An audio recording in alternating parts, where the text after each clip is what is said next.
কারণ এই মুহূর্তে যে খবর আমরা পাচ্ছি যাদবপুরের সামনে র্যাফ নামানো হয়েছে, র্যাফের টহল একদম সেই ছবি আপনারা সরাসরি দেখতে পাচ্ছেন। আজকে যাদবপুরে যে পরিস্থিতি সৃষ্টি হয়েছে, যে হামলার মুখে পড়তে হয়েছে ব্রাত্য বসুকে, গাড়িতে হামলা হয়েছে, ব্রাত্য বসুর গাড়ির ধাক্কায় একজন ছাত্র আহত হয়েছেন। একদিকে আমরা কিছুক্ষণ আগে ছবি দেখালাম যে তৃণমূলের বিক্ষোভ মিছিল শুরু হয়েছে, অন্যদিকে যাদবপুরের সামনে একদম র্যাফের টহল, সেই ছবি আপনাদের সামনে রেখেছি। র্যাফ নামানো হয়েছে রাস্তায়, সেই ছবি আপনারা দেখতে পাচ্ছেন। একদিকে তৃণমূলের তরফে বিক্ষোভ মিছিল, সুলেখা মোড় থেকে সেই বিক্ষোভ মিছিল শুরু হয়েছে। সাংসদ রয়েছেন, অরূপ বিশ্বাস রয়েছেন, কাউন্সিলররা রয়েছেন সেখানে, যাদবপুর বিশ্ববিদ্যালয় পর্যন্ত সেই মিছিল যাবে। অন্যদিকে রাস্তায় র্যাফের টহল। সরাসরি পার্থপ্রতিম ঘোষ আমাদের সঙ্গে রয়েছেন। পার্থ, দেখো যাদবপুরের রাস্তায় একেবারে র্যাফ নামানো হয়েছে, বিশাল ফোর্স নামানো হয়েছে এবং পুলিশের বাহিনী, বিশাল সংখ্যায় বাইরে নিয়ে আসা হয়েছে। দেখতে পাচ্ছি এই মুহূর্তে যে যাদবপুর থানা থেকে র্যাফের ফোর্স তার টহল দিয়ে একেবারে যাদবপুর সুলেখা মোড় 8বির দিকে যাচ্ছে।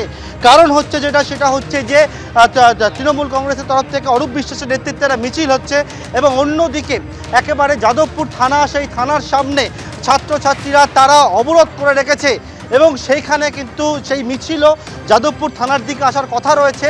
এবং এই মুহূর্তে 8বির কাছাকাছি যে ছবি দেখতে পাচ্ছ, র্যাফের বিশাল বাহিনী, পুলিশের বিশাল বাহিনী, সেই বাহিনী নিয়ে আসা হয়েছে।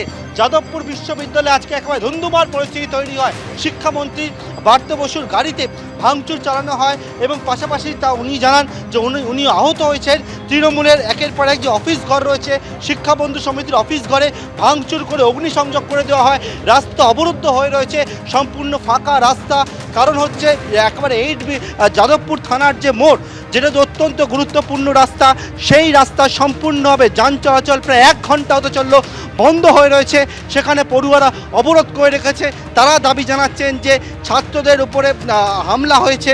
তারা দাবি জানাচ্ছেন আজকে শিক্ষামন্ত্রী যখন আসে, এক ছাত্র গুরুতরভাবে আহত হয়, গাড়ি দিয়ে ধাক্কা পর্যন্ত মারা হয় বলে অভিযোগ। এবং এর পরবর্তীকালে কি পরিস্থিতি হয়েছে যাদবপুরে, সেই ছবি দেখতে পেয়েছো। একবার যাদবপুর যে রাস্তা, সেই রাস্তা জুড়ে একেবারে র্যাফের টহল এই মুহূর্তে। এবং 8বি বাস স্ট্যান্ডের কাছে আমরা রয়েছি, সেখানে বিশাল বাহিনী ইতিমধ্যে নিয়ে আসা হয়েছে। সুলেখার মোড় থেকে তৃণমূল কংগ্রেসের একটা র্যালি শুরু হওয়ার কথা রয়েছে। রাস্তার যান চলাচল সম্পূর্ণভাবে বন্ধ হয়ে রয়েছে, কারণ বিভিন্ন যে জায়গা, সেই রাস্তাগুলো অবরোধ করে রাখা হয়েছে। এবং দেখতে পাচ্ছ একেবারে সামনের দিকে ছবি আমরা দেখতে পাচ্ছি, র্যাফের টহল একদিকে, সেই ছবি রেখেছি। অন্যদিকে যে রাস্তা বন্ধ রয়েছে, সেখানে যাদবপুর থানার সামনে একাংশ বন্ধ রয়েছে, সেখানে এসএফআই এর তরফে সেখানে অবরোধ করা হচ্ছে, সেই ছবি আপনাদের সামনে রয়েছে।